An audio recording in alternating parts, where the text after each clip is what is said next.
साल 2018 की सर्दियां थी। आरव मल्होत्रा, दिल्ली का रहने वाला एक 28 साल का सॉफ्टवेयर इंजीनियर, काफी वर्कलोड से परेशान था। उसने सोचा, कुछ दिन पहाड़ों की ठंडी हवा खा लूं, शायद दिमाग थोड़ा हल्का हो जाए। इसी सोच के साथ वो शिमला घूमने आ गया। शिमला का वो होटल बहुत पुराना था। बाहर से देखने में तो बड़ा शानदार लगता था। पुरानी अंग्रेजी बिल्डिंग जैसी, लकड़ी की बालकनियां, पत्थर की दीवारें। लेकिन जैसे ही आरव ने होटल के अंदर कदम रखा, उसे कुछ अजीब सा महसूस हुआ। लॉबी में हल्की सी नमी की गंध थी और लकड़ी की फर्श पर कदम रखते ही अजीब सी चरमराहट होती थी।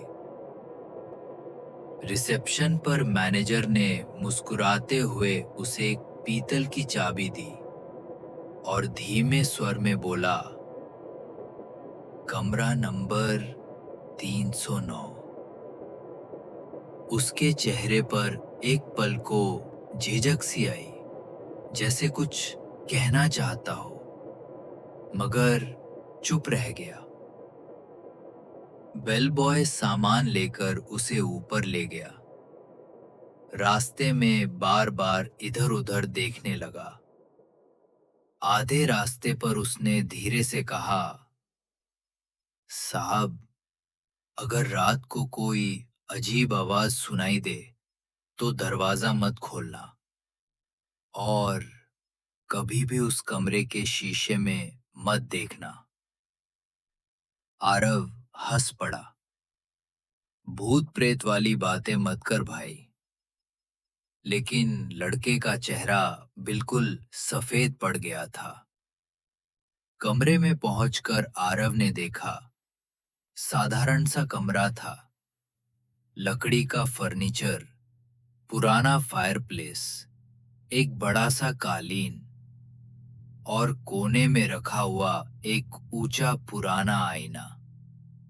आईने पर हल्की धुंध सी जमी थी। आरव को पता नहीं क्यों उसे देखते ही बेचैनी सी हुई, लेकिन उसने सोचा, शायद थकान है। रात का खाना खाकर वो जल्दी सो गया, लेकिन ठीक 12:45 बजे उसकी नींद खुल गई। उसे पानी टपकने की आवाज आ रही थी, टप टप टप। उसने सोचा नल खुला रह गया होगा, लेकिन बाथरूम में सब कुछ बिल्कुल सूखा था। वापस आया तो उसका खून जम गया। आईना धुंधला हो चुका था और उस पर एक हथेली का निशान उभर रहा था, लंबी पतली उंगलियों वाला हाथ। अचानक एक टूटी हुई औरत की आवाज, आईने की दरार से उसका हड्डी जैसा पतला हाथ बाहर निकलने लगा। टूटी हुई उंगलियां आरव की ओर बढ़ी। आरव ने पूरी ताकत से दरवाजा खींचा। अचानक दरवाजा खुल गया। वो चिल्लाता हुआ कॉरिडोर में भागा। नीचे रिसेप्शन पर पहुंचकर उसने हांफते हुए मैनेजर को सब कुछ बताया। मैनेजर ने गहरी सांस ली और बोला, तुम्हें उस कमरे में नहीं जाना चाहिए था। आरव ने गुस्से में कहा, लेकिन आपने ही मुझे चाबी दी थी, आपने ही भेजा वहां। मैनेजर ने सिर हिलाया।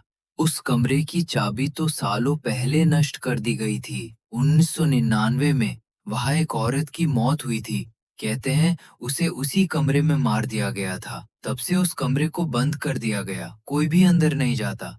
आरव जिद करने लगा, मेरी चीजें वही हैं, चलो दिखाओ। दोनों ऊपर गए। जब कमरे के पास पहुंचे तो आरव की रूह कांप गई। दरवाजा बाहर से मोटी जंजीरों से जकड़ा हुआ था। धूल और जाले लटके हुए थे, जैसे बरसों से किसी ने खोला ही ना हो। उसके कपड़े, उसका फोन, सब गायब थे। लेकिन अंदर से टूटा हुआ आईना हल्की सी रोशनी में दिख रहा था, और उस पर ताजा हाथों के निशान, एक बड़ा और एक छोटा।